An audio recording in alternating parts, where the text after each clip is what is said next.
everybody. Today I want to talk about the 7 Appalachian wonders of mine that I have for this journey that I'm going to begin in March 25th. One of them is I wonder if I'm going to get ate by a bear. I wonder if I'm going to be able to plan my resupply points up correctly. I wonder if I'm going to step on a snake because I can't hardly see. I wonder if I'm going to be able to make it. I wonder if I'm going to get hurt. I wonder if I'm going to be cold at night. Well, all these is what I've been thinking about every single day, and when I go to bed at night, I can't help but to wonder if I have done all my planning correctly. I have learned from my planning that I didn't do right with my sleeping system at first, and I had to readjust it. The rating on the sleeping bags are hard to understand at first, and when I seen 15 degrees, I thought that was comfort zone. It wasn't comfort zone. It was survival mode. I had to take that sleeping bag and reconsider that that wasn't a good choice. So I ended up getting a 0-degree bag with a fleece liner that I have also. I tried that out outside. That works just fine. I'm plenty warm enough with my sleeping pad also. You can't help but wonder if all this planning that has taken me almost a year, and when I look at the mistakes I made, it's really overwhelming to me. But I do believe I got the sleeping system down correctly. Now, as far as I worry about stepping on a snake, now the journeys I have followed, there are rattlesnakes right in the trail. They blend right in with the trail colors. They're very hard to see. I do not see good. A lot of people say rattlesnakes will rattle to warn you. They don't all rattle. That has been proven to me. Some of them won't even let you know they're there, so you really have to be careful. And hiking alone, I'm going to have to really be watching where I put my feet and where I put my hands. This does make me nervous. I do know the first day with a rattlesnake bite, which there really isn't much, you don't do the tourniquet. You don't slice and suck. You keep yourself calm and you hike out and you go get help. Now, as far as cowboy camping, they say that only one time somebody heard of a rattlesnake coming next to somebody's sleeping bag and trying to curl up with them. Most rattlesnakes, when the sun goes down, they're already underneath the rock. They're already in their hole. They're already down for the night. I know everybody has fears of rattlesnakes or any kind of snakes. Also, when it's time for me to start climbing, when I get up towards New England areas or do the boulder climbing, I'm really going to be careful where I put my hands and my feet. And when I go to sit down, I'll make sure to look underneath the rock and behind the rock and to the right and to the left. Just taking safety precautions as far as with the snakes. The 2 major snakes on the Appalachian Mountain Trail that I could encounter are the cottonmouth and the copperhead and a rattlesnake. Those are the 3 that I have to be aware of. Okay, another thing that I'm worried about, one of the wonders of a through hike of the Appalachian Mountain Trail is getting ate by a bear. Well, statistics say it's not going to happen. They say that bears will run from you. But also, there has been known bears to come into the camp in the evenings. Hikers have woke up middle of the night, bears be all around. You can't help but wonder when you're hiking alone about bears. As long as I see them from a distance, I think I'm going to be fine. What bothers me about bear attacks is at night. To know that they're around my tent. To hear them breathing. I've been trying to listen to noises in the woods of branches breaking and twigs. From what I can understand from what people say on YouTube, their channels is a fox, a coyote, a squirrel, a rabbit, they're not going to break no twig. They're not going to be breaking limbs if they walk on them, or deer. If you start hearing something snap and it's coming through the woods, it could be a human or a bear. You need to be aware of that. There was a time a few years ago that a hiker was asleep in his hammock and he was with his son. He woke up to his son screaming. A bear had him by the foot, trying to drag him out of his hammock. His father came to his rescue and he was able to scare the bear away. When I go to sleep at night, at first, I will be sleeping with my headlamp on.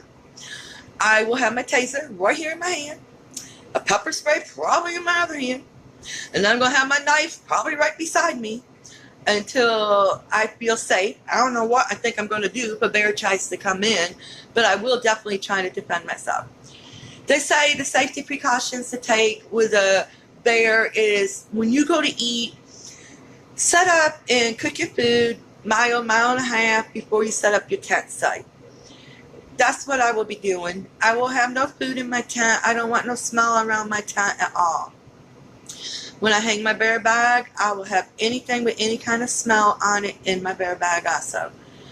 I will be praying to God that please don't let a bear attack me, which I'm really not too afraid of that, but yeah, I can't help but say it's one of my wonders of hiking the trail. I'm not bringing bear spray. They really don't recommend that. They say if you do bring bear spray, you wind up putting it in a hiker box. It's extra weight. Maybe the pepper spray will work.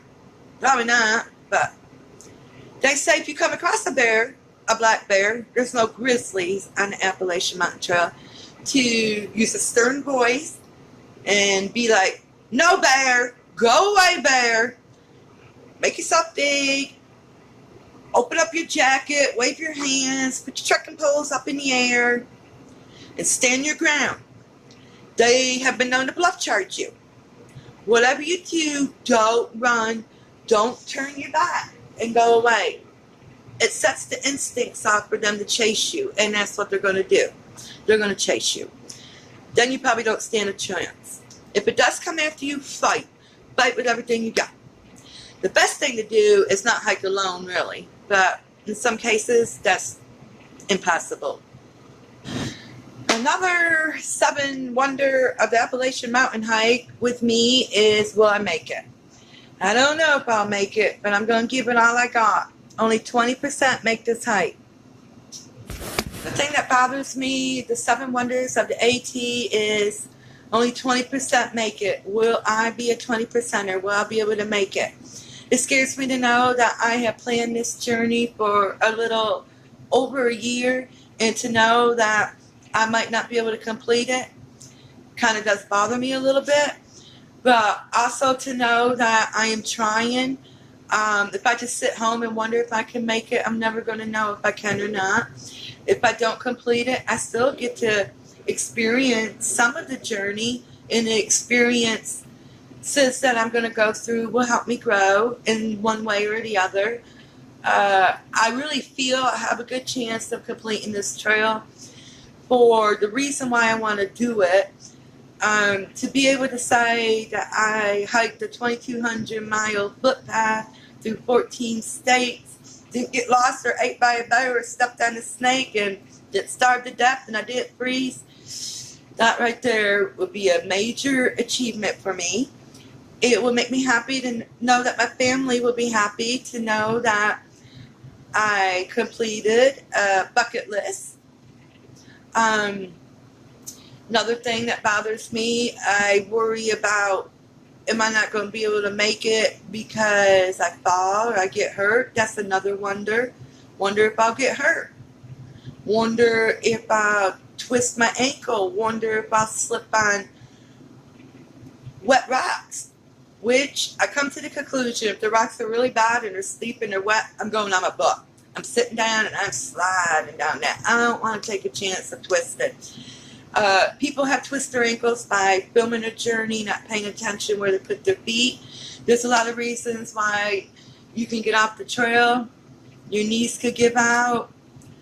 A lot of things could happen. And I hope and I pray and take this one day at a time. I hope I can complete this and be safe on the way, not come back and looking like I weigh 40 pounds. all beat up and rough.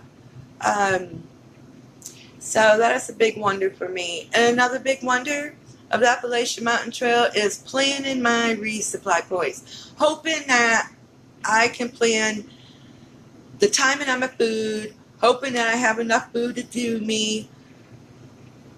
That right there is a big thing. Food weighs a lot. Found that out yesterday, putting that in my backpack. My backpack is so full, I'm going to be taking it to the post office to have it weighed.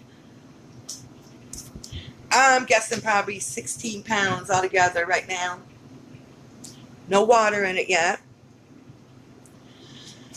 Well, this journey right here has done so much to me that I'm ready for it to begin. I'm ready for it to be over with.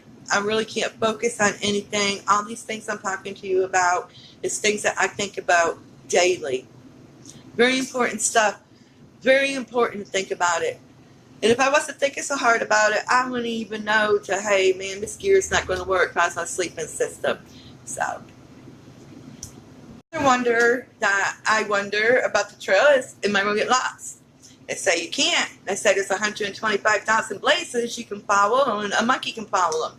Now, you can get turned around if you go take a blue blaze, go to a shelter, a water source, or a vista. You get confused, not knowing which way you go. You got to pay attention. There's a hiker that got lost a couple years ago. Her trail name was Inchworm. Her first name was Geraldine. She had to use the restroom. Excuse me. She was practicing Leave No Trace. She hiked about 200 miles off on the trail. She got all turned around, confused. She used her cell phone to get a hold of her husband. Her husband had been following her and resupplying her up and stuff along her journey. The messages never went through. The woman died. She got confused, and if she would have kept going, she would have been able to be saved. Hikers found her a couple years ago, and she was passed away with a very sad note that she had wrote to her husband, George. So really, really, really pay attention. And she was an experienced thru hiker. So I am going to pay attention a lot when I get off that trail to relieve myself of my duties. Now that does bother me. They say if you're hiking on the trail and you don't see a white blaze because you might have missed your turn of a double blaze, not paying attention, stop where you're at, go back till you see a white blaze and get back on the AT. If you feel that you're lost, you really need to stop right where you're at. A lot of people don't like to do that, but you do need to do that. The AT is heavy traffic. There's section hikers, day hikers, through hikers. More than likely, a hiker will come around and they will find you. Just stay put. Don't freak out. That's where you get lost. Guys, all these things that I'm wondering about, it's pretty important things to wonder about, but it's all going to work out. And I just want to let you know where I stand and what I have been worried about on the Appalachian Mountain Trail. It is very scary. This is my first through hike. And I believe with my family supporting me and my town and my community, everybody may be leaving me positive comments will encourage me to keep on going. I just can't help but worry, you know. I just don't want to freeze. I don't want to be hungry. I don't want to step on a snake. I don't want to get attacked by a bear. The resupplying, it's pretty tricky. But the trail will provide, they say, so keep your fingers crossed, and hopefully it's happy trails to me and everybody for the 2021 through hike.